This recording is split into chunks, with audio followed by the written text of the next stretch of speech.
ಎಲ್ರಿಗೂ ನಮಸ್ಕಾರ. ಬುಕ್ ಬ್ರಹ್ಮ ಸಾಹಿತ್ಯ ಉತ್ಸವ 2025ಕ್ಕೆ ಇನ್ನು ಕೆಲವು ದಿನ ಮಾತ್ರ ಬಾಕಿ ಇದೆ. ಸಾಕಷ್ಟು ಜನ ಲೇಖಕರ ಜೊತೆಗೆ ನಾವು ಮಾತಾಡ್ತಿದ್ದೀವಿ. ಅವರ ಅನುಭವಗಳಂತೂ ಅಬ್ಬಾ. ಸೊ ಅವರ ಅನುಭವಗಳಿಗೆ ಹೋಲಿಸ್ಕೊಂಡ್ರೆ ನಮ್ಮ ವಯಸ್ಸು ಸಾಕಾಗೋದಿಲ್ಲ ಅನ್ಸುತ್ತೆ ಅಷ್ಟು ಓದಿ ತಿಳ್ಕೊಳ್ಳೋದಕ್ಕೆ. ಇವತ್ತು ಇನ್ನೊಬ್ಬರು ಅದ್ಭುತವಾದಂತಹ ಲೇಖಕರು, ಪುಸ್ತಕ ಪ್ರಕಾಶಕರು, ಅವರು ತಮ್ಮ ಆಲೋಚನಾ ರೀತಿಯಲ್ಲೇನೆ ಹೊಸ ರೀತಿಯ ಸಾಹಿತ್ಯವನ್ನು ಹುಟ್ಟುಹಾಕಿದವರು ಅಂತ ಹೇಳಿದ್ರೆ ತಪ್ಪಿಲ್ಲ ಅಂತ ಅನ್ಸುತ್ತೆ. ಸಮಾಜದಲ್ಲಿ ಬಹಳ ನಾಜೂಕಿನ ವಿಷಯಗಳನ್ನು ಕೂಡ ಬಹಳ ಆತ್ಮೀಯವಾಗಿ ಜನರಿಗೆ ತಲುಪುವ ರೀತಿಯಲ್ಲಿ ತಮ್ಮ ಬರಹಗಳ ಮೂಲಕ ತಲುಪಿಸಿದಂತಹ ಕೀರ್ತಿ ಇವರಿಗೆ ಸಲ್ಲುತ್ತೆ. ಸರ್, ನಾವು ನಿಮ್ಮ ನೋವೆಲ್ಗಳನ್ನು ಓದಿಕೊಂಡು ನಮ್ಮ ಪೋಸ್ಟ್ ಗ್ರಾಜ್ಯುಯೇಷನ್ ಅನ್ನು ಮುಗಿಸಿದವರು one and only Vasudhendra sir ಅವರು ಇವತ್ತಿನ ರೆಡ್ ಎಫ್ ಎಂ ಸ್ಟುಡಿಯೋದಲ್ಲಿ. Sir, welcome to Red F M. ನಮಸ್ಕಾರ. ಸೊ ಹೇಗಿದ್ದೀರಾ ಸರ್? ನಾವು ಫಸ್ಟ್ ಕ್ಲಾಸ್ ಆಗಿದ್ದೀವಿ, ಏನು ಸಮಸ್ಯೆ ಇಲ್ಲ, ಆರಾಮಾಗಿದ್ದೀವಿ. ಸೊ ರಿಟೈರ್ಮೆಂಟ್ ಲೈಫು, ಬೆಳಗ್ಗಿನ ಸಂಜೆ ತನಕ ಪುಸ್ತಕ ಓದೋದು. ಯಾವಾಗ ಬೆಂಗಳೂರಲ್ಲಿ ಟ್ರಾಫಿಕಲ್ಲಿ ಅಡ್ಡಾಡೋದು ಇಲ್ಲ ಅಂತ ಇಟ್ಕೊಂಡ್ಬಿಟ್ರೆ ಸುಖವಾಗಿರ್ಬೋದು. ಅದಕ್ಕಾಗಿ ಮನೆಯಿಂದ ಕೆಲಸ ಮಾಡುವಂತದ್ದು ಏನನ್ನ ಹುಡ್ಕೋಬೇಕು ಎಲ್ಲರೂ, ಸುಖವಾಗಿರ್ತೀವಿ. ಬಹುಶಃ ಕೋವಿಡ್ ಬಂದ್ಮೇಲೆ ಎಲ್ರಿಗೂ ಅದೊಂದು ಇಷ್ಟ ಆಗ್ಬಿಟ್ಟಿದೆ ಅನ್ಸುತ್ತೆ, ಎಸ್ಪೆಷಲಿ ಬೆಂಗಳೂರು ಅಂತ ಸಿಟಿಯಲ್ಲಿ ಇರುವವರಿಗೆ. ಸೊ ಮನೇಲಿ ಆರಾಮಾಗಿ ಕೆಲಸ ಮಾಡ್ಕೊಂಡು ಹೆಂಗೋ ಮಾಡ್ಕೊಂಡಿರ್ಬೋದು ಅಂತ ಕಂಡ್ಕೊಂಡ್ಬಿಟ್ರೆ ಸುಖವಾಗೇ ಇರ್ತಾರೆ ಬೆಂಗಳೂರಲ್ಲಿ ಜನ ಅಂತ. ಸರ್, ನಾನು ಅದೇ ಹೇಳ್ತಾ ಇದ್ದೆ, ಬುಕ್ ಬ್ರಹ್ಮ ಸಾಹಿತ್ಯ ಉತ್ಸವ ಸೊ 2ನೇ ವರ್ಷಕ್ಕೆ ಎಲ್ಲ ತಯಾರಿಗಳಾಗಿದೆ. ಸೊ ಅದರ ಭಾಗವಾಗಿರೋದಕ್ಕೆ ನಿಮ್ಗೆ ಎಷ್ಟು ಖುಷಿ ಇದೆ ಸರ್? ಇಲ್ಲ, ನನಗೆ ಒಂದು ದೊಡ್ಡ ಸಾಹಸ ಅಂತ ಅನಿಸ್ತು ಬುಕ್ ಬ್ರಹ್ಮದ್ದು. ಆರಂಭದಲ್ಲಿ 4 ಭಾಷೆಯನ್ನು ಸೇರಿಸಿ 4 ಭಾಷೆಯ ಲೇಖಕರನ್ನು ಕರೆದು ಒಟ್ಟಾರೆಯಾಗಿ ಒಂದು ಸಮಾಧಾನಕರವಾದ ಒಂದು ಕಾರ್ಯಕ್ರಮ ಮಾಡೋದು ಕಷ್ಟ ಅಂತ ಅನಿಸಿತ್ತು ನನಗೆ. ತುಂಬ ಕಷ್ಟ ಅಲ್ವಾ ಇದು, ಹೆಂಗೆ ಮಾಡ್ತಾರೆ ಇವರು ಅಂತ. ಆದರೆ ಅದು ನಮ್ಮ ನಿರೀಕ್ಷೆಯನ್ನು ಮೀರಿ ಚೆನ್ನಾಗಾಯಿತು. ಕಡೆಯ ಸಲ ಎಷ್ಟು ಜನ ಬಂದರು ಅಂದರೆ, ಒಂದು ಅಂಬ್ರಲಾದಲ್ಲಿ ನಾವು ಇಷ್ಟಿಷ್ಟು ಜನ ಸೇರ್ಕೊಳ್ಳೋದು ಬಹಳ ಅಪರೂಪ. ಆ್ಯಕ್ಚುಲಿ ಕನ್ನಡದಲ್ಲಂತೂ ತುಂಬ ಕಷ್ಟ. ಯಾಕೆಂದರೆ ಕನ್ನಡದಲ್ಲಿ ನಮ್ಮ ಸಾಹಿತ್ಯ ಸಮ್ಮೇಳನಗಳು ಅಥವಾ ಬೇರೆ ಥರದ್ದು ಅದು ಬೇರೆ ಥರದ್ದು ಜಾತ್ರೆ ಥರದ ಒಂದು ಸನ್ನಿವೇಶದಲ್ಲಿ ಲೇಖಕರು ಕೂಡ್ಕೊಳ್ಳುವಂಥ ಒಂದು ಪರಿಸ್ಥಿತಿನೇ ಬರಲ್ಲ ನಮ್ಗೆ ಯಾರಿಗೂ. ಸೊ ನಾವು ಕೂತ್ಕೊಂಡು ನೆಮ್ಮದಿಯಿಂದ ಮಾತಾಡ್ಕೊಳ್ಳೋದು ಅಥವಾ ಕಾರ್ಯಕ್ರಮಗಳನ್ನು ವೀಕ್ಷಣೆ ಮಾಡುವಂಥದ್ದು ಅದು ಸ್ವಲ್ಪ ಕಡಿಮೆ, ಅದು ಬೇರೆದೇ ಒಂದು ಸ್ವರೂಪವನ್ನು ಪಡೆದಿರುವಂಥದ್ದು. ಆದರೆ ಇಲ್ಲಿ ಹಂಗಾಗಲಿಲ್ಲ. ಇದು ಎಲ್ಲವನ್ನು ನಾವು ಕೇಳಿಸ್ಕೊಂಡ್ವಿ. ಬೇರೆ ಬೇರೆ ಭಾಷೆಯ ಲೇಖಕರ ಜೊತೆಯಲ್ಲಿ ಮಾತಾಡೋದಕ್ಕೆ ನಮಗೆ ಅನುಕೂಲ ಆಯಿತು. ಮತ್ತು ಜೊತೆಗೇನಾದ್ರೆ ಅಲ್ಲಿಗೆ ನಿಲ್ಲಲ್ಲ, ಅದು ಮತ್ತೆ ಮತ್ತೆ ಮುಂದುವರಿತಾ ಹೋಗುತ್ತೆ. ನನಗೆ ಎಷ್ಟು ಜನ ಸ್ನೇಹಿತರಾದರು ಇದಾದಮೇಲೆ. ನನಗೆ ಅದಾದಮೇಲೆ ಜಯಮೋಹನ್ ಅವ್ರ ಜೊತೆಯಲ್ಲಿ ನಾನು ಪರವಾನಗಿ ತಗೊಂಡು ಅವ್ರ ಪುಸ್ತಕವನ್ನು ಪ್ರಕಟ ಮಾಡಿದೆ. ನಾನು ಬಿ ಜಯಮೋಹನ್ ಅವ್ರ ಪುಸ್ತಕವನ್ನು ಇದು ಮಾಡಿದೆ. ಪೆರುಮಾಳ್ ಮುರುಗನ್ ಜೊತೆಯಲ್ಲಿ ಪರಿಚಯ ಮಾಡಿಕೊಂಡು ನಾನು ಪೆರುಮಾಳ್ ಮುರುಗನ್ ಜೊತೆಲಿ ಬೆನ್ನುಡಿ ಬಿರಿಸಿ ನನ್ನ ಪುಸ್ತಕವನ್ನು ತಮಿಳಿನಲ್ಲಿ ನಾನು ಪ್ರಕಟ ಮಾಡ್ಕೊಳ್ಳೋಕ್ಕೆ ಅನುಕೂಲ ಆಯಿತು. ಆಮೇಲೆ ನಮ್ಮ ಒಡನಾಟಗಳು, ನಾವು ಯಾಕೆಂದರೆ ನಾವು ದಕ್ಷಿಣ ಭಾರತದವರು ಒಟ್ಟಾಗಿ ಸೇರಿಕೊಂಡಾಗ ನಮ್ಮ ಈ ದೇಶೀಯ ಭಾಷೆಗಳನ್ನು ಮಾತಾಡೋದಕ್ಕೆ ಒಂದು ಆಸ್ಪದ ಸಿಕ್ಕಾಗ ಬಹಳ ಸಂತೋಷ ಆಗುತ್ತೆ ಆ್ಯಕ್ಚುಲಿ. ಸೊ ಅದಕ್ಕಾಗಿ ನಾನು ಈ ವರ್ಷವೂ ಅಷ್ಟೇ ನಿರೀಕ್ಷೆಯಿಂದ 3 ದಿನವೂ ಇರ್ತೀನಿ. ನಾನು 3 ದಿನನೂ ಇರಬೇಕು ಅಂತ ಅಂದ್ಕೊಂಡಿದ್ದೀನಿ. ಸೊ ಇರೋ ಖಂಡಿತವಾಗ್ಲೂ ಬಹಳ ನಿರೀಕ್ಷೆ ಇದೆ. ಓಕೆ. ಸೊ ಈಗಿನ ತಲೆಮಾರಿಗೆ ಸರ್, ಒಂದು ಸಾಹಿತ್ಯದ ಪ್ರೀತಿಯನ್ನ ಹೆಚ್ಚಿಸೋದ್ರಲ್ಲಿ ಈ ರೀತಿಯ ಉತ್ಸವಗಳ ಪಾತ್ರ ಎಷ್ಟಿದೆ ಅಂತ ನಿಮ್ಗೆ ಅನ್ಸುತ್ತೆ? ಅಲ್ಲ, ಉತ್ಸವಕ್ಕೆ ಬಂದ ತಕ್ಷಣ ನಾವು ಸಾಹಿತ್ಯದ ಪ್ರೀತಿ ಹುಟ್ಟುತ್ತೆ ಅಂತಲ್ಲ. ಉತ್ಸವಗಳೇನಾಗುತ್ತೆ ಅಂದ್ರೆ ಒಂಥರ ಕೈಮರ ಅಂತಾರಲ್ಲ, ಬೇರೆ ಬೇರೆ ಸಂಗತಿಗಳತ್ತ ತೋರಿಸುತ್ತೆ. ವ್ಯಕ್ತಿಗಳನ್ನ ಆಥರ್ಸ್ನ ಮೀಟ್ ಆದ್ರೆ, ಒಬ್ಬ ಮರಯ ಇವಂದೇನೋ ಓದ್ಬೇಕು, ನಾವು ಇಷ್ಟೊಂದೆಲ್ಲ ಹೇಳ್ತಾ ಇದ್ದಾರೆ, ಇವರು ಇಷ್ಟು ಚಂದ ಭಾಷಣ ಮಾಡ್ತಿದ್ದಾರೆ ಅಂತ. ಅಥವಾ ಯಾರೋ ಸಮಾನ ವಯಸ್ಕರು ಬಂದಿರ್ತಾರಲ್ಲ, ಅವ್ರ ಪರಿಚಯ ಆಗುತ್ತೆ, ಯೂಶಲಿ ಪರಿಚಯಗಳಾಗತ್ತೆ, ಎಲ್ಲರದ್ದು ಇದಾಗತ್ತೆ. ಅವೆಲ್ಲ ಅವ್ರು ನೋಡಿದಾಗ ನಮಗೆ ಇವ್ರು ಏನೇನೋ ಮಾಡಿದಾರಲ್ಲ, ತಮಿಳ್ನಾಡಿನಲ್ಲಿ ಇದ್ಬಿಟ್ಟು ಬೇರೆ ಬೇರೆ ರೀತಿಯಲ್ಲಿ ಸಾಧನೆ ಮಾಡ್ಕೊಂಡು ಕೂತ್ಕೊಂಡಿದ್ದಾರಲ್ಲ, ಇವ್ರು ಎಷ್ಟೊಂದು ಓದಿದಾರಲ್ಲ, ನಾನು ಓದಿಲ್ಲಲ್ಲ ಅನ್ನುವಂಥದ್ದೊಂದು ಸಂಗತಿಗಳು ಬರುತ್ತೆ. ಆಮೇಲೆ ಸತ್ಸಂಗ, ಯಾವಾಗಲೂ ನಮ್ಮ ಆಯ್ಕೆಗಳಿಗೆ ಅಥವಾ ನಮ್ಮ ರುಚಿಗೆ ತಕ್ಕಂಥ ಗೆಳೆಯರನ್ನು ಬೆಳೆಸ್ಕೊಳ್ಳೋದೇ ದೊಡ್ಡ ಸವಾಲು ಯಾವುದೇ ಒಬ್ಬ ವ್ಯಕ್ತಿಗೆ ನನ್ನ ರುಚಿಗೆ ಹೊಂದಾಣಿಕೆ ಆಗುವಂಥ ಗೆಳೆಯರು ಬೇಕಪ್ಪ ನನಗೆ ಅಂತಂದರೆ ಸಿಗಲ್ಲ, ಬಹಳ ಕಷ್ಟ ಅದು. ಎಷ್ಟೋ ಜನ ನಮ್ಮ ಹಿರಿಯರೆಲ್ಲ ಅವರು ಒಂಥರ ಏಕಾಂಗಿಯಾಗೆ ಬದುಕಿ ತೀರ್ಕೊಂಡಿದ್ದಾರೆ. ಯಾಕೆಂದರೆ ಯಾವುದೋ ಹಳ್ಳಿಯಲ್ಲಿ ಇರ್ತಾರೆ, ಅವ್ರ ರುಚಿಗೆ ತಕ್ಕಂಥವ್ರು ಯಾರೂ ಸಿಗೋದೇ ಇಲ್ಲ, ಎಲ್ಲರ ಜೊತೆಲೂ ಮಾತಾಡೋಕ್ಕಾಗಲ್ಲ actually.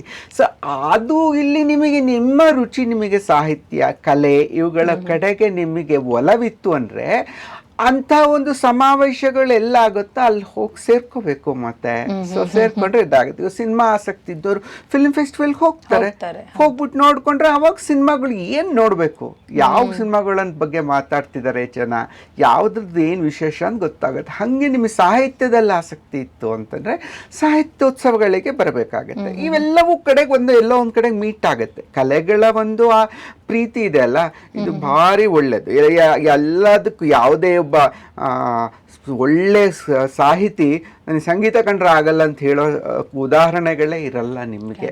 So he will love even the music also, ಯಾಕಂದರೆ ಅದು ಇನ್ನೊಂದು ಭಾಗವಾಗಿರುತ್ತೆ.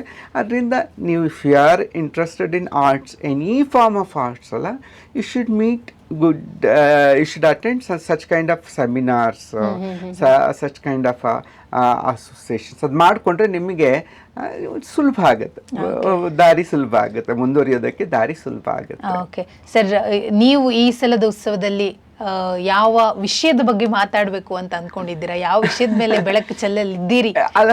ನಾನು ಆ್ಯಕ್ಚುಲಿ ಸೆಷನ್ಸ್ ಅಲ್ಲಿದ್ದೀನಿ. ಒಂದು ಸೆಷನ್ ಆ್ಯಕ್ಚುಲಿ ಇದು ಯಾವುದಪ್ಪ ಪಬ್ಲಿಷರ್ಸ್ ಬಗ್ಗೆ ಮಾತಾಡ್ತಾ ಇದ್ದೀನಿ ನಾನು. ಪಬ್ಲಿಷರ್ ಕುರಿತು ಮಾತಾಡುವಂಥ ಒಂದು ಸೆಷನ್ ಇದೆ ನನಗೆ. ಮತ್ತೊಂದು LGBT ಸೆಷನ್ ಇದೆ. ಬಿಕಾಸ್ LGBT ಕನ್ನಡದಲ್ಲಿ ಏನು ಬರ್ತಾ ಇದೆ ಬೆಳವಣಿಗೆ, ಅಂದರೆ ನಾನು ಕ್ವೀರ್ ರೈಟರ್ ಅಲ್ಲ ನಾನು. ಸೊ ದ ಗೇ ರೈಟಿಂಗ್ ಬಗ್ಗೆ ಮಾತಾಡೋದಕ್ಕೆ ಒಂದು ಸೆಷನ್ ಇದೆ. ಆಮೇಲೆ ಮತ್ತೊಂದು ಸೆಷನ್ ಬಂದ್ಬಿಟ್ಟು it's more to do it ask anything with your author ಅಂತ. ಸುಮ್ಮನೆ ಅದನ್ನ ಏನು ಬೇಕಾದ್ರೂ ಕೇಳಿ, ಯಾವ ಭಾಷೆಯಲ್ಲಾದರೂ ಕೇಳಿ. ಅದಕ್ಕೆ ಹೇಳಿದ್ದೀನಿ. ಅವ್ರು ಮಲಯಾಳಂನಲ್ಲಿ ಕೇಳಿದ್ರು, ಯಾರಿಗಾನ ಟ್ರಾನ್ಸ್ಲೇಟ್ ಮಾಡಿ ಕನ್ನಡಕ್ಕೆ ನಂಗೆ ಹೇಳಿದ್ರೆ ಅಥವಾ ಇಂಗ್ಲೀಷ್ನಲ್ಲಿ ಹೇಳಿದರೆ ನಾನು ಉತ್ತರ ಮಾಡ್ತೀನಿ ಅವರಿಗೆ ಅಂತ. ನಂದಂತೂ ಪುಸ್ತಕಗಳು ಎಲ್ಲ ಭಾಷೆಯಲ್ಲೂ ಇದೆ. ತೆಲುಗುವಲ್ಲಿದೆ, ತಮಿಳಲ್ಲಿದೆ, ಮಲಯಾಳಂನಲ್ಲಿದೆ, ಕನ್ನಡದಲ್ಲೂ ಇದೆ ಅಲ್ವಾ. ಅದರಿಂದ so it's like an opportunity to meet your readers ಅಂತ.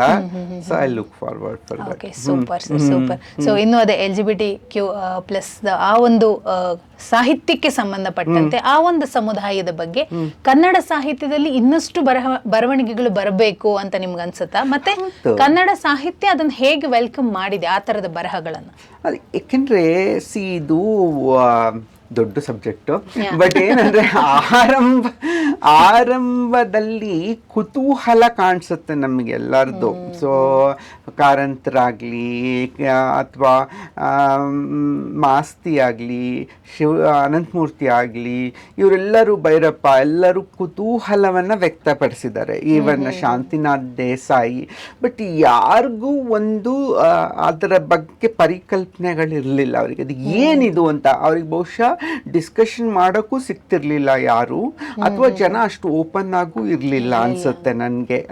ಬಟ್ ಅದರಿಂದ ಅವ್ರು ಏನೋ ತಮಗೇನು ತೋಚಿದೆಯೋ ಅದನ್ನು ಬರೆದಿದ್ದಾರೆ. ಬಟ್ ಅವು ಯಾವುದು ಸತ್ಯಕ್ಕೆ ಹತ್ತಿರ ಅನ್ಸಲ್ಲ ನನಗೆ. ಅವು ಗೇ ಕ್ಯಾರೆಕ್ಟರ್ಸ್ ಅವರು ಚಿತ್ರಿಸಿರುವಂಥದ್ದಾಗಲಿ ಅದಷ್ಟು ಸತ್ಯಕ್ಕೆ ಹತ್ತಿರ ಅನ್ಸಲ್ಲ ನನಗೆ. ಅಲ್ಲಿ ನನಗೆ ಆಮೇಲೆ ಏನಾಗಿದೆ, ಸಾಕಷ್ಟು ಜನ ಇದ್ದರು, ಗೇ ಆಥರ್ಸ್ ಇದ್ದರು ಕನ್ನಡ ಅಲ್ಲೇ, ಅವ್ರು ಗೇ ಆಗಿದ್ರು. ಆದರೆ ಅವರು ಬರೆಯೋದಕ್ಕೆ ಹಿಂಜರ್ಕೊಂಡ್ರು, ಅವರೆಲ್ಲ ಹೆದರ್ಕೊಂಡ್ರು, ಅವ್ರು ಯಾರೂ ಬರೀಲೇ ಇಲ್ಲ ಆ್ಯಕ್ಚುಲಿ. ಸೊ ಹಾಗೆ ಉಳಿಸ್ಬಿಟ್ರು. ಸೊ ಇನ್ನೂ ಕೆಲವರು ಏನಾದ್ರು ಸುಮ್ಮನೆ ಲವ್ ಸ್ಟೋರಿ ಮಾಡೋಕೆ ಟ್ರೈ ಮಾಡಿದ್ರು. ಸುಮ್ಮನೆ ಅದೊಂಥರ ಗಂಡು ಹೆಣ್ಣಿನ ಬದಲು 2 ಗಂಡನ್ನು ಇಟ್ಬಿಡು ಅಷ್ಟೇ, ಇನ್ನು ಹಂಗೆ ಕತೆ ಬರ್ಕೊಂಡ್ರೆ ಅದರಿಂದ ಏನು ನಿಮಗೆ ಸಿಗಲ್ಲ. It's not about a love story which we are talking about. ಒಂದು ಸಂಪೂರ್ಣವಾಗಿ ಆ ಜಗತ್ತನ್ನು ಪರಿಚಯ ಮಾಡಿಕೊಡೋಕ್ಕೆ ಮೋಹನ ಸ್ವಾಮಿ ನಾನು ಬರೆದಾಗ ತುಂಬ ಇದಾಯಿತು. ನಾನು ಯಾವಾಗ ಮೋಹನ ಸ್ವಾಮಿ ಬರೆದ್ನೋ ಆವಾಗ ಒಂದು ಅವೇರ್ನೆಸ್ ಥರ ಬಂತು. ಓಕೆ, ಇಷ್ಟೆಲ್ಲ ಇದೆ ಈ ಜಗತ್ತಂತ. ಆರಂಭ ಘಟ್ಟದಲ್ಲಿ ಶಾಕ್ ಇತ್ತು, ಏನಪ್ಪ ಇದು ಹಿಂಗೆಲ್ಲ ಬರೀತಾರೆ ಇವರು ಅಂತ. ಬಟ್ ಒಂದು ಅದೃಷ್ಟ ಏನಿತ್ತಂದರೆ ನಾನು ಅಷ್ಟೊತ್ತಿಗಾಗಲೇ ಜನಪ್ರಿಯ ಲೇಖಕನಾಗಿದ್ದೆ. ನಮ್ಮಮ್ಮ ಅಂದರೆ ನಂಗೆ ಇಷ್ಟದಿಂದಾಗಿ, ಯುಗಾದಿಯಿಂದಾಗಿ, ಹಂಪಿ ಎಕ್ಸ್ಪ್ರೆಸ್ಸಿಂದ ಜನ ನಾನು ಓದ್ಕೊಂಡಿದ್ರಿಂದ ನನ್ನ ಪುಸ್ತಕವನ್ನೇ ಅದು ಬರೆದಿರೋದು ಏನು ಅನ್ನೋದು ಕೂಡ ವಿಚಾರ ಮಾಡದೆ ಓದ್ಬಿಟ್ರು ಎಲ್ಲರೂ. So it reached much bigger readership ಅದು. ಅದರಿಂದ ಆಮೇಲೆ ಆಮೇಲೆ ಇವಾಗಂತೂ ಅದು ಪುಸ್ತಕ ಎಲ್ಲ ಭಾಷೆಯಲ್ಲೂ ಬಂತು. ಸೊ ನನ್ನ ಮೋಹನ ಸ್ವಾಮಿ ಬಂದ ನಂತರ ಎಷ್ಟು ಜನಕ್ಕಂತ ಕಾನ್ಫಿಡೆನ್ಸ್ ಬಂತು, ಓಕೆ ಬರಿಬೋದಪ್ಪ, ಬರಿಬೋದು, ಏನು ತಪ್ಪಿಲ್ಲ ಅದರಲ್ಲಿ ಅಂತ. ಸೊ ಯಾಕೆಂದರೆ ಜನರು ಅದ್ರ ಬಗ್ಗೆ ಡಿಸ್ಕಷನ್ ಮಾಡೋಕ್ಕೆ ಶುರು ಮಾಡಿದ್ರಲ್ಲ, it's a very good trend. ಕನ್ನಡದಲ್ಲಿ ಇದ್ದಷ್ಟು ಒಂದು ಪ್ರಗತಿಪರತೆ ಎಸ್ಪೆಷಲಿ LGBT ಇಶ್ಯೂ ಬಗ್ಗೆ ನಮಗೆ ನೆರೆಯ ರಾಜ್ಯಗಳಲ್ಲಿ ಕಾಣಿಸಲ್ಲ. ತೆಲುಗಲ್ಲೋ, ತಮಿಳ್ನಲ್ಲೋ, ಮಲಯಾಳಂನಲ್ಲೋ ಕಾಣಿಸಲ್ಲ. ನಮಗೆ ಕನ್ನಡದಲ್ಲಿ ತುಂಬ ಜಾಸ್ತಿ ಇದೆ, ಎಲ್ಲರೂ ಓಪನ್ ಆಗಿ ಮಾತಾಡ್ತಾರೆ. ಯಾಕೆಂದರೆ ಈ ಪುಸ್ತಕ ಬಂದು ಒಂದು ಸ್ವಲ್ಪ ಮೈ ಚಳಿ ಬಿಡಿಸ್ದಂಗೆ ಆಯಿತು ಅವಾಗ ಆ ಮಟ್ಟಿಗೆ. ಆಮೇಲೆ ಕನ್ನಡಕ್ಕೆ ಒಂದು ಸ್ವಭಾವ ಇದೆ, ಕನ್ನಡಕ್ಕೆ ಯಾವತ್ತೂ ಮಡಿ ಮೈಲಿಗೆ ಅಂತಿಲ್ಲ, ಎಲ್ಲವನ್ನೂ ಸ್ವೀಕರಿಸಿ ಎಲ್ಲವನ್ನೂ ಓದುವ ಒಂದು ಸ್ವಭಾವವನ್ನು ಬೆಳೆಸ್ಕೊಟ್ಟಿದ್ದಾರೆ ನಮ್ಮ ಹಿರಿಯರು ಎಲ್ಲರಿಗೂ. ಕನ್ನಡ ಓದುಗರಿಗೆ ಆ ಸ್ವಭಾವ ಇದೆ. ಏನೆಲ್ಲ ಸಂಸ್ಕಾರದ ಥರ ಕಾದಂಬರಿ ಬರೆಯೋದು ಸುಲಭ ಅಲ್ಲ ಆ್ಯಕ್ಚುಲಿ. ಸೊ ಅದನ್ನು ಕೂಡ ಅರಗಿಸ್ಕೊಂಡಿದ್ದೀವಲ್ಲ ನಾವೆಲ್ಲರೂ. ಸೊ ಆದ್ದರಿಂದ ಎಲ್ಲರಿಗೂ ಆ ಸ್ವಭಾವ ಇದೆ. ನಮಗೆ ಚೋಮನ ದುಡಿ ಅರಗಿಸ್ಕೊಂಡಿದ್ದೀವಿ, ಸಂಸ್ಕಾರ ಅರಗಿಸ್ಕೊಂಡಿದ್ದೀವಿ. ದೀಸ್ ಆರ್ ಆಲ್ ಆ ಟೈಮ್ ಕಾಲಘಟ್ಟವನ್ನು ನೋಡಿದರೆ ವೆರಿ ಸ್ಟ್ರಾಂಗ್ ಅವು ಆ್ಯಕ್ಚುಲಿ, ಸ್ಟ್ರಾಂಗ್ ಡೋಸಸ್ ಅವೆಲ್ಲ ಆ ಪುಸ್ತಕಗಳು. ಸೊ ಅದರಿಂದ ನಮ್ಮದು ಅರಸ್ಕೊಂಡ್ರು. ಇವಾಗಂತೂ ಚೆನ್ನಾಗಿ ಎಲ್ಲರೂ ಬರಿತಾ ಇದ್ದಾರೆ, ಆರಾಮಾಗಿ ಬರಿತಾ ಇದ್ದಾರೆ ಪ್ರತಿಯೊಬ್ಬರು. ಸೊ ಇಟ್ಸ್ ಓಪನ್ ಆಗಿ ನನಗೆ ಅಂತ ಹೇಳ್ಕೊಂಡೇ ಬರೆಯೋ ಲೇಖಕರಿದ್ದಾರೆ ಕನ್ನಡದಲ್ಲಿ ಇವಾಗ. ಆಮೇಲೆ ಲೆಸ್ಬಿಯನ್ಸ್ ಮುಂದುವರಿತಾ ಇದ್ದಾರೆ, ಅದಕ್ಕಿಂತ ಟ್ರಾನ್ಸ್ ಮೆನ್ ಆ್ಯಂಡ್ ಟ್ರಾನ್ಸ್ ವುಮೆನ್ ಬರಿತಾ ಇದ್ದಾರೆ, ಅವ್ರ ಆತ್ಮಕಥೆಗಳು ಹೇಳ್ಕೊಳ್ತಾ ಇದ್ದಾರೆ ಕೂಡ. So it's much more healthy. ಅದೇ ನಮ್ಮ ಸತ್ಯವನ್ನು ಒಪ್ಕೊಂಡ ಮೇಲೆ ಏನಾಗುತ್ತೆ, ಉಳಿದವ್ರಿಗೆ ಏನು ಸುಖ ಆಗುತ್ತೋ ಗೊತ್ತಿಲ್ಲ, ನಮಗೆ ಭಾಳ ಸಂತೋಷ ಆಗುತ್ತೆ, ನೆಮ್ಮದಿ ಇರುತ್ತೆ. ಇದು ಸತ್ಯ ಅಂತ ಹೇಳ್ಕೊಂಡ್ಮೇಲೆ ಹೇಳ್ಕೊಳ್ಳೋದು ಮತ್ತೊಬ್ಬರು ಒಳಿತಿಗಾಗಲ್ಲ, ನಮ್ಮ ಒಳಿತಿಗಾಗಿ ಅದು. ಸೊ ನಮಗೆ ಸಿಗುವ ನೆಮ್ಮದಿ, ಆ ಸಂತೋಷ ಏನು ಕೊಟ್ಟರೂ ಸಿಗಲ್ಲ ನಿಮಗೆ. ಆ ಮಟ್ಟಿನ ಒಂದು ಸುಖ ಇರುತ್ತೆ. ನಮ್ಮ ಸತ್ಯ ನನ್ನಲ್ಲಿ ಏನೇನೂ ಸುಳ್ಳುಗಳಿಲ್ಲ, ನಾನು ಇರೋದೆಲ್ಲ ನಾನು ಇದು ಹೀಗಿದೆಯೋ ಹಾಗೆಲ್ಲ ನಾನು ಹೇಳ್ಕೊಳ್ತಾ ಇದ್ದೀನಿ, ನಾನು ನಾಟಕ ಆಡ್ತಾ ಇಲ್ಲ ಅಂತ ಗೊತ್ತಾದ ತಕ್ಷಣ it's a blessing actually.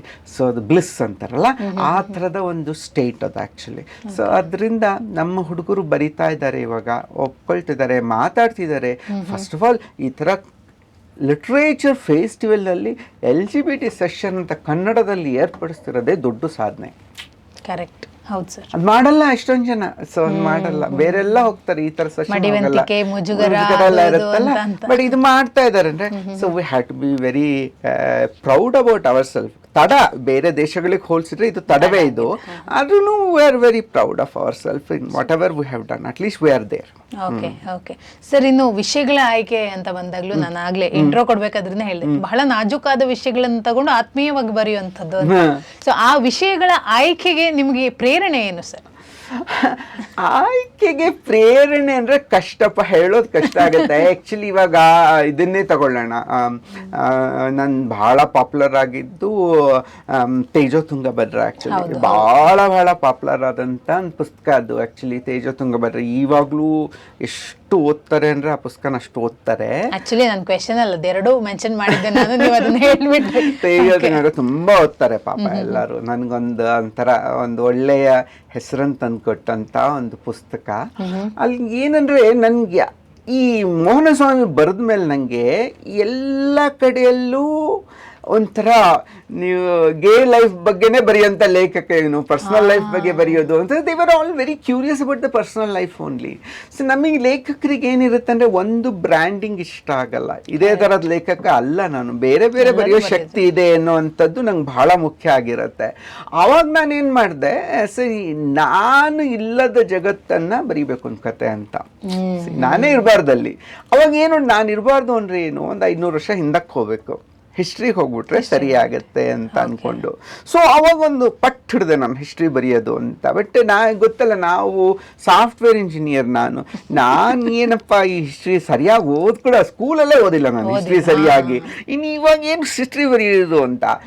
But ಒಂದು ಧೈರ್ಯ ಇತ್ತು, ಏನಾದರೂ ಸರಿ ಬರಿಬೋದಪ್ಪ, ಏನು ತಪ್ಪು, ಓದೋಣ, ಏನು ಸಾಧ್ಯನೋ ಓದೋಣ, ಏನು ಹಬ್ಬಬ್ಬ ಅಂದರೆ ಬರೀಲಿಕ್ಕಾಗದೇ ಇರ್ಬೋದು.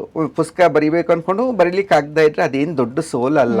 ಸೊ ಅದರಿಂದ ಓದೋಣ ಅಂತ. ಬಟ್ ಓದೋದು ನಮಗೆ ಚೆನ್ನಾಗಿ ಅಭ್ಯಾಸ ಮಾಡಿಸ್ಬಿಟ್ಟಿರ್ತಾರೆ.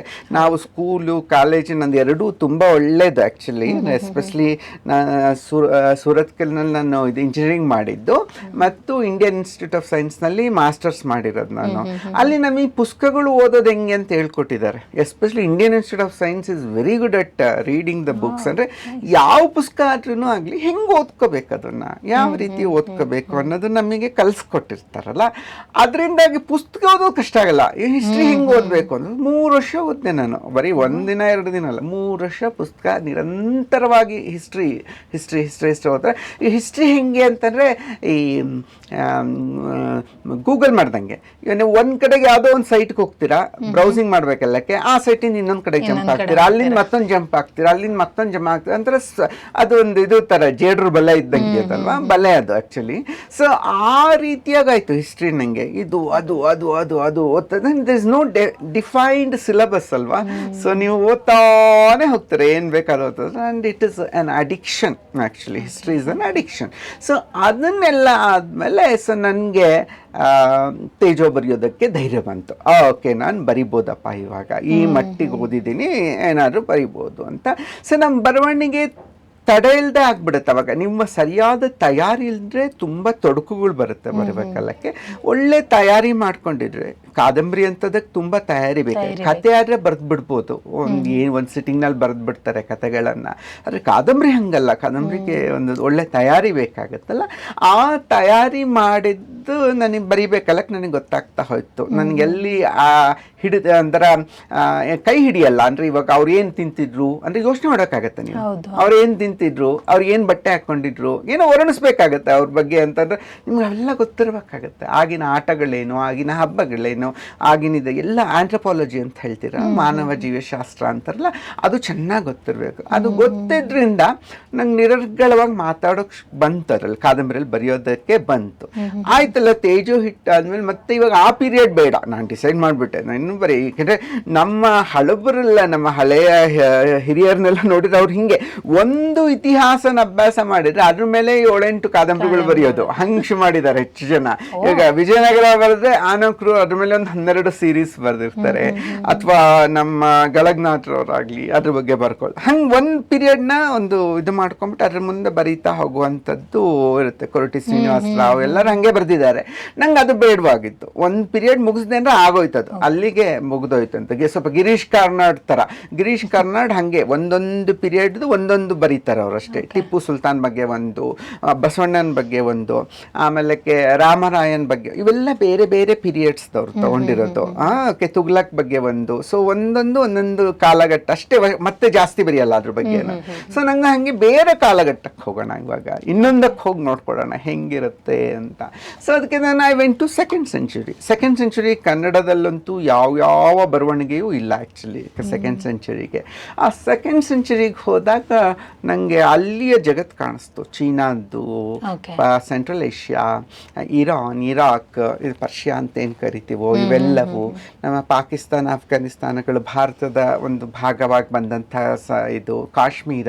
ಸೊ ಇವೆಲ್ಲ ಸೇರಿ ಒಂದು ಕತೆ ಬರೀಬೇಕು ಅಂತ ರೇಷ್ಮೆ ಬೆಟ್ಟೆ ಬರ್ದೆ ನಾನು ಆ್ಯಕ್ಚುಲಿ. ರೇಷ್ಮೆ ಬೆಟ್ಟ. ಸೊ ಹಿಂಗೆ ಎಲ್ಲ ಕಡೆ ಹೋಗ್ತೀವೋ ಗೊತ್ತಿಲ್ಲ. ಇನ್ನು ಮುಂದಿಂದ ಎಲ್ಲರೂ ಕೇಳ್ತಾರೆ ಏನು ಬರೀತಾರೆ ಅಂದರೆ ಏನು ಬರಿತೀನೋ ಗೊತ್ತಿಲ್ಲ, ಬಟ್ ಬರೆಯೋದಂತೂ ಸತ್ಯ. ಇವಾಗ ಬರವಣಿಗೆ ಹೆಂಗೆ ಅಂತಂದರೆ ಇದು ಒಂದು ಮಾತು ಹೇಳಿದೆ, ಎಲ್ಲರಲ್ಲೂ ಕಥೆಗಳಿರುತ್ತೆ, ಆದರೆ ಕೆಲವರಿಗೆ ಮಾತ್ರ ಬರೆಯೋಕೆ ಬರುತ್ತೆ ಅಂತ. ಇದು ಗೊತ್ತಿದೆ ಅಲ್ವಾ? ಈ ಮಾತಿನ ಬಂದರೆ ಏನಂದರೆ, ಇವಾಗ ಕೆಲವರಿಗೆ ಮಾತ್ರ ಬರೆಯೋಕೆ ಬರುತ್ತೆ ಅಂದರೆ they are very special people. ಅಂದರೆ ಒಂದೇನೋ ಒಂದು ವರ ಪಡ್ಕೊಂಡಂಗೆ ಅದು ಆ್ಯಕ್ಚುಲಿ. ಬರವಣಿಗೆ ಬರುತ್ತೆ ಅಂತಂದಮೇಲೆ you are not suppose to stop it. ಅದನ್ನು ನಿಲ್ಲಿಸಬಾರ್ದು, ಅದು ನಿರಂತರವಾಗಿ ಬರೀತಾನೆ ಇರಬೇಕು. ನಾವು ಯಾವುದ್ರಲ್ಲಿ ಚೆನ್ನಾಗಿದ್ದೀವೋ ಅದರಲ್ಲಿ ನಾವು ಮುಂದುವರಿಲೇಬೇಕಾಗತ್ತೆ ಆ್ಯಕ್ಚುಲಿ. ಸೊ ಆ ನಿಟ್ಟಿನಿಂದ ಮತ್ತೆ ಮುಂದೆ ಕಥೆಗಳನ್ನು ಬರೆಯೋದು, ಕಾದಂಬರಿ ಬರೀತಾನೆ ಇರ್ತೀನಿ. ಏನು ಬರೀತೀನೋ ಗೊತ್ತಿಲ್ಲ, ಬಟ್ ಹೊಸತನ್ನು ಹುಡುಕೊಂಡು ಹೋಗೋದು ನನ್ನ ಉದ್ದೇಶ.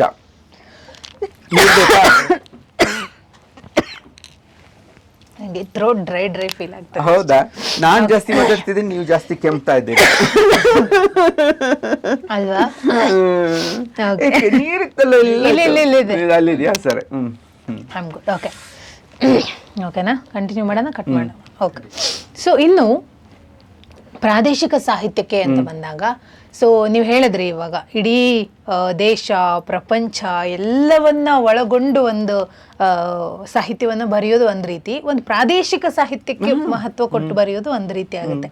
ಎಲ್ಲೋ ಒಂದ್ ಕಡೆ ಪ್ರಾದೇಶಿಕ ಸಾಹಿತ್ಯಕ್ಕೆ ಹೆಚ್ಚು ಒತ್ತು ಕೊಡ್ತಾ ಇಲ್ಲ ಅಂತ ಏನಾದ್ರೂ ಅನ್ಸುತ್ತಾ ನಿಮ್ಗೆ?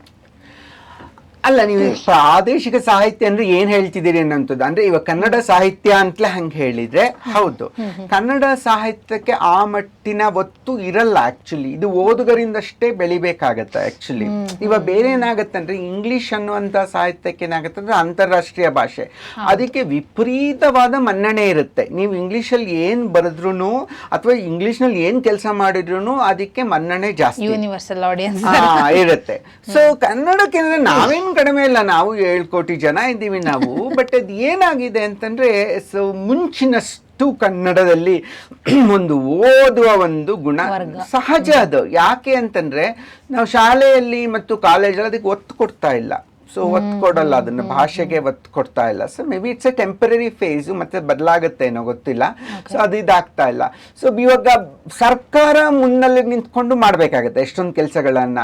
ಅದು ನಮ್ಮ ಸರ್ಕಾರಗಳು ತಲೆ ಕೆಡ್ಸ್ಕೊಳ್ಳಲ್ಲ ಆ ವಿಷಯವಾಗಿ. ಇವಾಗ ಉದಾಹರಣೆ ಸ್ಪ್ಯಾನಿಷ್ ಹೋಗಿ ನೀವು, ಸ್ಪೇನ್ ಯಾವ ರೀತಿ ತನ್ನ ಭಾಷೆಯ ಪುಸ್ತಕಗಳನ್ನ ಪ್ರಚಾರ ಮಾಡೋಕೆ ಟ್ರೈ ಮಾಡುತ್ತೆ ಅಂದ್ರೆ, ಅಲ್ಲಿ ಒಂದು ಕಾದಂಬರಿ ಬರೆದ್ರು ಸಾಕು, ಅವನನ್ನು ಇಡೀ ದೇಶ ಸುತ್ತಿಸುತ್ತೆ.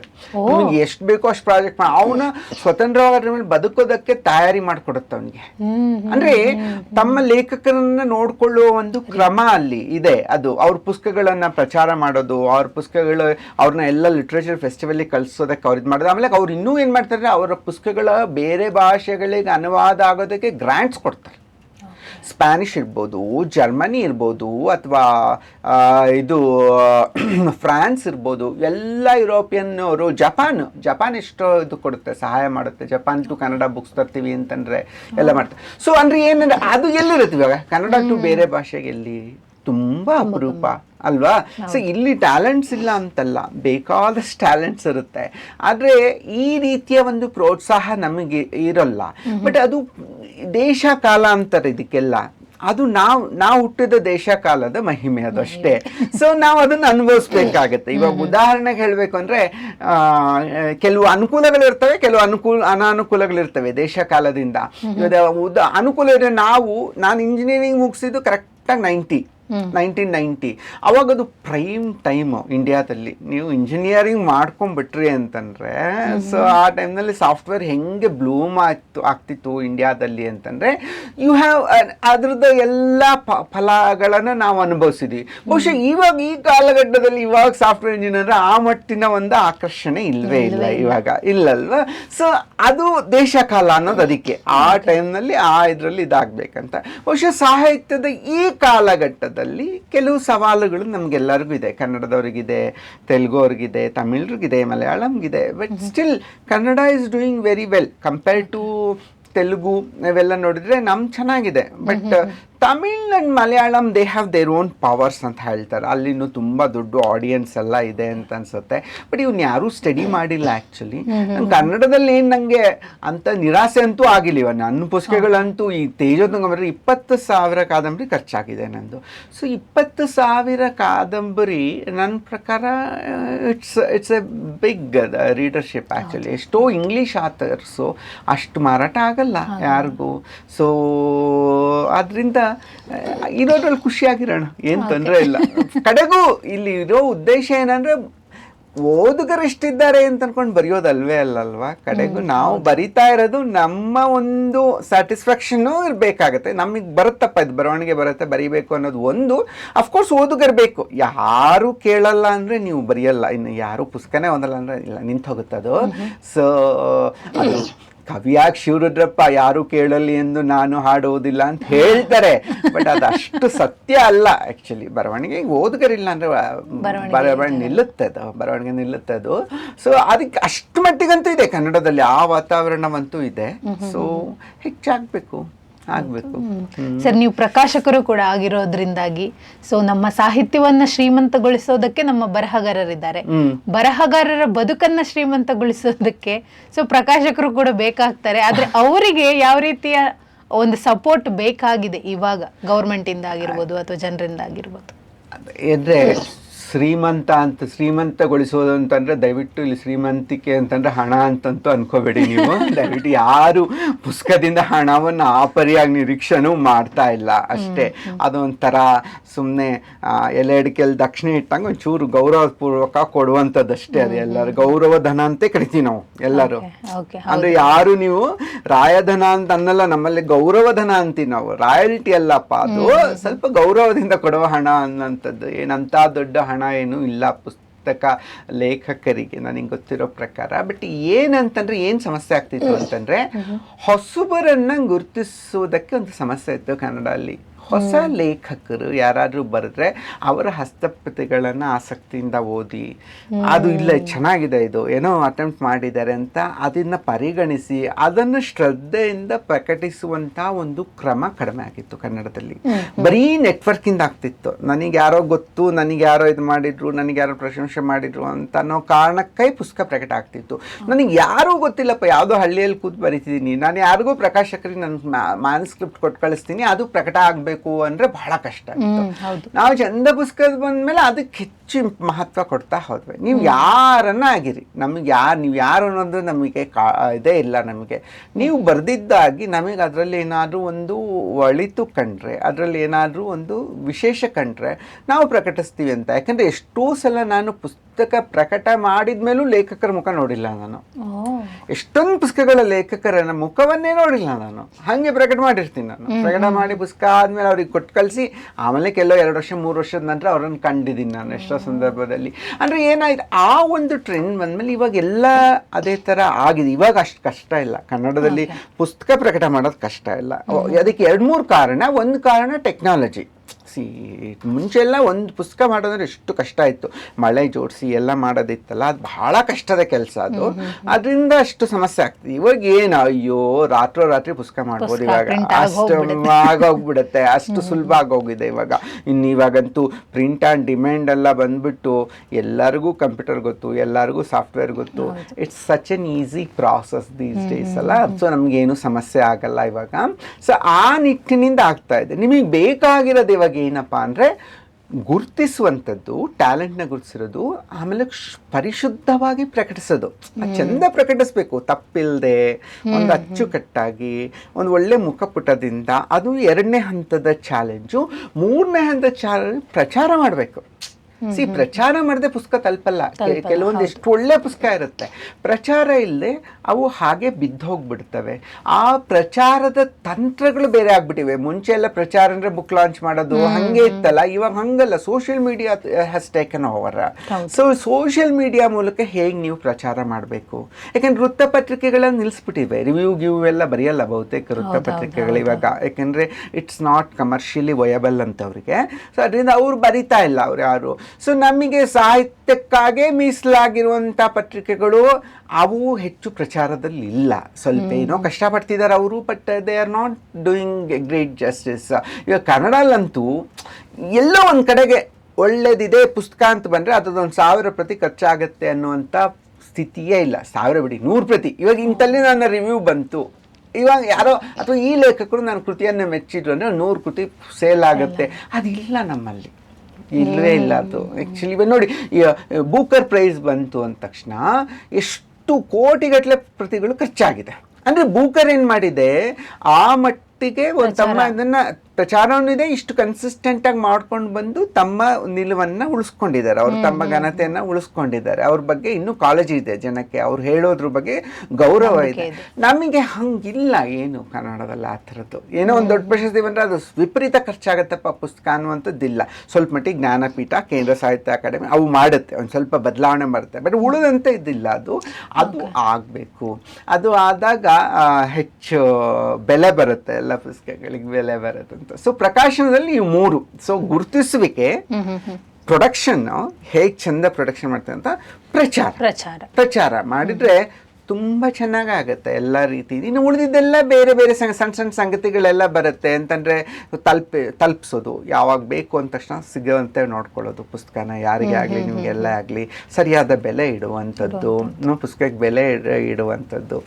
ಜಾಣತನದಿಂದ ಸೋಷಿಯಲ್ ಮೀಡಿಯಾದಲ್ಲಿ ಪ್ರಚಾರ ಮಾಡಬೇಕು. ಆ ಜಾಣತನ ಎಲ್ಲರಿಗೂ ಬರಲ್ಲ, ಅದು ಒಂದು ಮಾಡ್ಕೊಳ್ಳೋದು ಕ್ರಮಗಳು. ಸೊ ಅದು ಬಟ್ ಏನಂದರೆ ಒಳ್ಳೆ ಕೃತಿಗಳು ಇವೆಲ್ಲ ಇಲ್ಲದೇನೂ ಮುಂದೆ ಬಂದ್ಬಿಡ್ತವೆ.